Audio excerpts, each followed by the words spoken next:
Bonjour à vous tous et bienvenue dans cette chronique économique. Ici Guylaine Beauchemin. Aujourd'hui, je m'entretiens avec M. François Labbé, directeur général de Micro-Entreprendre. Et vous savez que la semaine dernière, j'en avais parlé vaguement du lancement de Micro-Entreprendre ici, en Abitibi. Mais aujourd'hui, j'ai l'honneur et le plaisir de rencontrer avec moi François. Bonjour. Bonjour, merci de m'accueillir dans vos bureaux. Bien, ça me fait plaisir de t'accueillir. Moi, je trouvais ça important que, oui, j'ai parlé du lancement la semaine dernière de Micro-Entreprendre, mais c'est quoi Micro-Entreprendre, puis ça mange quoi dans la vie, puis tout ça. Donc, c'est pour ça que je t'ai invité ici aujourd'hui, pour que les entrepreneurs puissent en connaître davantage sur tes services. Donc, François, c'est quoi Micro-Entreprendre? Micro-Entreprendre est un nouvel organisme, en fait, de développement économique. En fait, on vient un peu en soutien aux autres acteurs de développement. On parle des CLD, SADC, les MRC.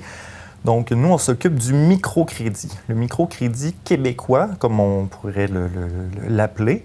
En fait, c'est ceux qui n'ont pas accès au crédit, on va dire, traditionnel. Pas ou peu accès.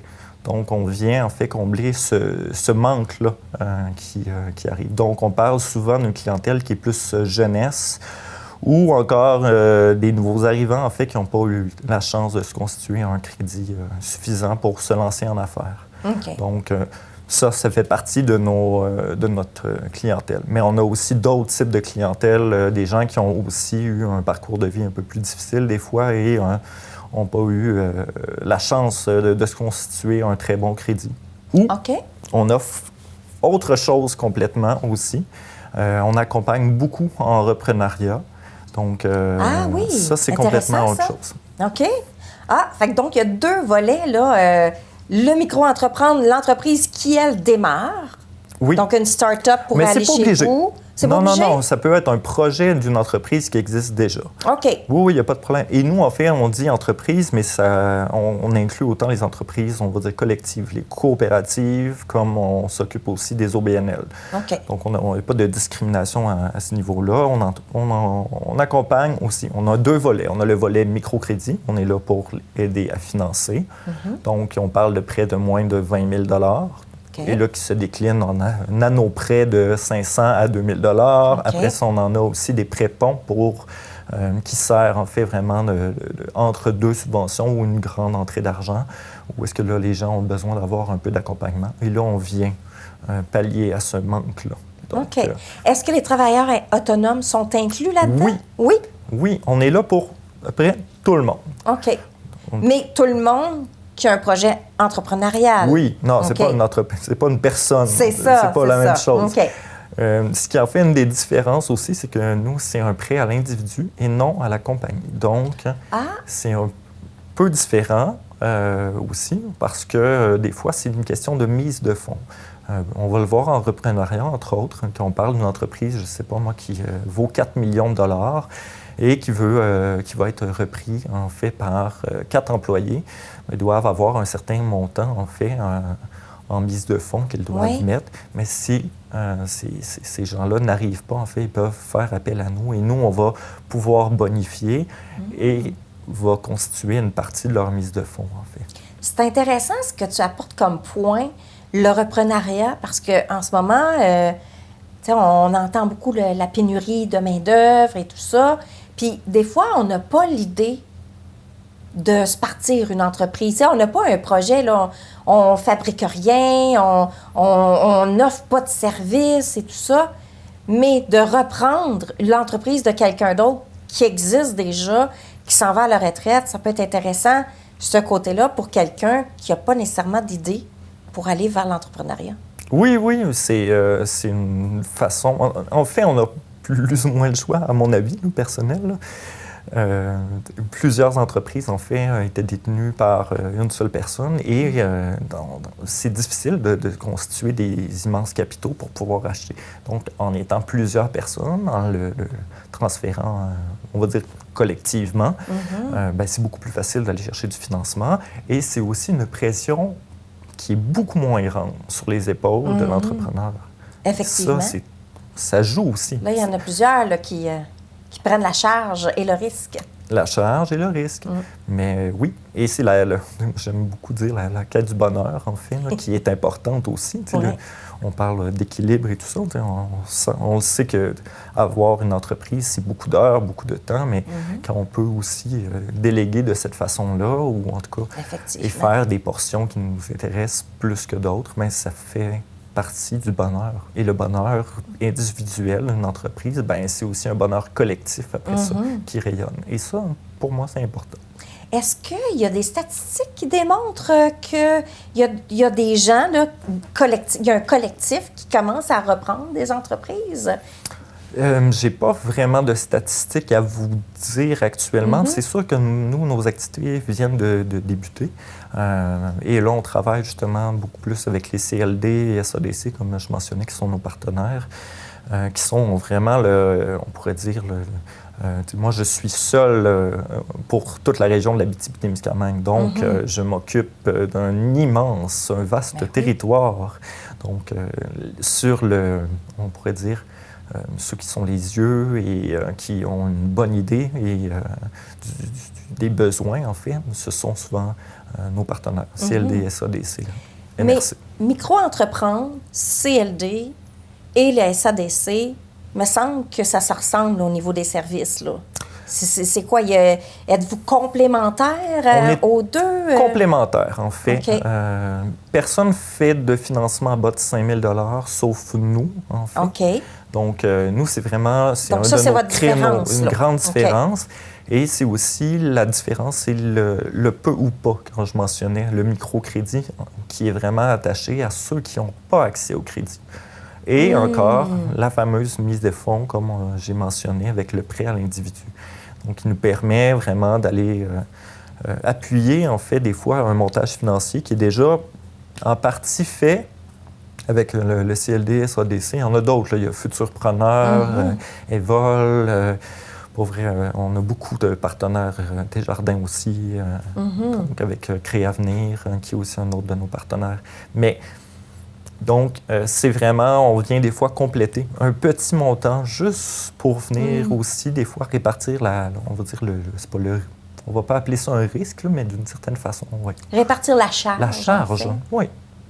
Effectivement. Alors ça, c'est intéressant de ce côté-là, parce que micro-entreprendre, ça fait combien d'années que ça existe? Parce que ça existe ailleurs, là. Oui. En fait, micro-entreprendre, en fait, on pourrait dire que c'est le microcrédit au Québec, dans les années 80, ça existait. C'était constitué aussi par des gens qui, via, on va dire, une forme de société philanthropique, qui donnaient un peu de sous, et tranquillement, ça s'est constitué.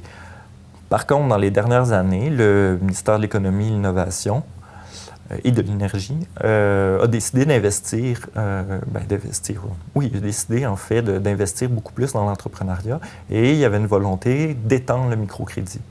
Il existait le réseau Micro-Entreprendre qui regroupait, je pense, 14 régions. Et là, à partir de là, en fait, le ministère a donné le mandat à Micro-Entreprendre avec aussi des fonds pour étendre le réseau. Et nous, on est les derniers. Il va rester le nord du Québec aussi, qui va avoir un Micro-Entreprendre. Mais il y a l'Anaudière qui a été créé un peu avant nous, la Côte-Nord et le centre du Québec. Donc, on est, nous, les dernières. Dans les dernières moutures, en fait. Ben oui, hein? C'est quoi, si on parle de processus, là, c'est quoi le processus pour quelqu'un qui a besoin de vos services? En fait, c'est ça. Il y a vraiment les deux volets. Il y a le volet microcrédit, comme j'ai mentionné, et il y a le volet accompagnement. Le volet accompagnement, on peut accompagner de A à Z, en fait, un entrepreneur pour l'outiller. On peut autant s'occuper des prévisions budgétaires, trouver un peu, compléter le financement avec le plan d'affaires. Donc, on peut faire un peu tout ça. Donc, on accompagne beaucoup. Et c'est majoritairement de l'accompagnement qu'on fait. On s'occupe autant, comme j'ai mentionné, avec les OBNL. Ce n'est pas nécessairement un prêt qu'ils ont besoin, mais des fois, c'est seulement un accompagnement. Les outiller, donner un avis aussi externe, ça fait du bien aussi de brasser les idées. Et de cette façon-là, ben moi, je me déplace sur le territoire, on en discute, et là, on trouve toujours un petit peu de financement, que ce soit des subventions. Moi, j'appelle ça les fonds obscurs, en fait. Il y a beaucoup de subventions, de projets, de l'argent un peu partout, mais il faut savoir cogner aux bonnes places. C'est ça. Et c'est pas toujours facile quand on est à la direction d'une entreprise de tout connaître. Et c'est pour ça que là, on intervient. Mais on a nos partenaires aussi là, qui sont là aussi pour accompagner. Okay. Donc, souvent, on accompagne, mais de façon complémentaire aussi.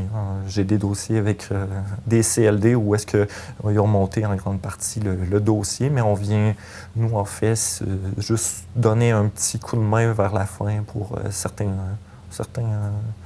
petites choses. Tout dépend du créneau, tout dépend de... Donc, on fait appel à nous. OK. Y a-t-il un critère de sélection par rapport aux gens, là? On est obligé d'avoir 18 ans. OK. Ne pas avoir accès ou peu accès au crédit traditionnel, comme je l'ai mentionné. Le but n'est pas de prendre la place des autres, de nos autres partenaires, parce qu'on fait aussi du 5 à 20 000, mais si la personne a accès, je ne sais pas, à du financement au CLD ou encore à SEDC, on ne va pas prendre cette place-là, à moins que notre partenaire nous demande de prendre une portion. Okay. Là, on va être là pour les appuyer. OK. Donc, il n'y a pas vraiment de critères mis à part. Oui, après ça, il y a plein de petits critères, en fait. Mais... C'est quoi la pogne, là, finalement? Non, il n'y a pas de pogne. Non, en fait, c'est ça. Dernièrement, il y a quelqu'un qui me posait la question, est-ce que tu fais ça de ton compte? Est-ce que c'est une entreprise privée? Non, c'est très institutionnalisé, tout ça. Oui, c'est ça, donc, c'est institutionnel. Oui, nous autres, c'est le taux préférentiel de la Banque du Canada, en fait, le taux directeur, plus 3. En fait. Plus 3. Donc, on a aussi une politique, en fait, d'investissement qui est, on va dire, est un peu plus flexible et peut donner, on pourrait dire, une diminution du taux d'intérêt en fonction du développement durable de l'entreprise qui nous est présentée, du projet. OK. Intéressant. Petite dernière question comme ça. Comment est-ce que vous collaborez avec tout l'écosystème qu'il y a en ce moment là, avec tous les organismes? Mais on est au tout début. Moi, je suis arrivé en septembre, puis la première chose que j'ai fait, j'ai été rencontrer mon monde. Tous les partenaires, et pour moi, c'est vraiment important. On le fait jamais assez, et surtout quand on entre en poste.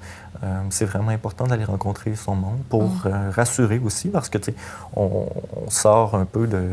Certains pensent que c'est vraiment une création du MEI, tandis que ça vient d'un réseau qui existe déjà. Après ça, on a comme... Donc, aller vraiment discuter puis voir, en fait, comment on peut travailler. Puis moi, c'est vraiment important, c'est de travailler avec, on pourrait dire, les différences aussi dans les communautés. C'est complètement différent d'une MRC à l'autre.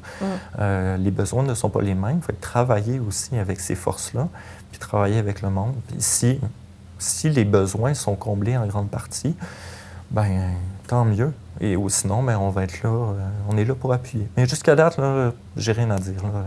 La réponse en Abitibi, elle est vraiment fantastique. On se fait appeler autant par, comme je disais, des MRC, des CIL, des compagnies. Et on a un bon référencement avec eux, puis ça nous permet justement de travailler. On est complémentaires, puis on est content que ce soit comme ça. Puis je ne pourrais pas faire tout le démarchage que font nos autres partenaires, parce que je suis seul. Bientôt, j'aurai une autre personne pour m'appuyer aussi dans ce nouveau projet, mais le but est vraiment de venir donner un coup de main, puis donner accès à tout le monde aussi. C'est vraiment ça, c'est la vision du microcrédit, c'est donner accès à l'entrepreneuriat à tout le monde. Merci beaucoup, François. Ça fut un plaisir.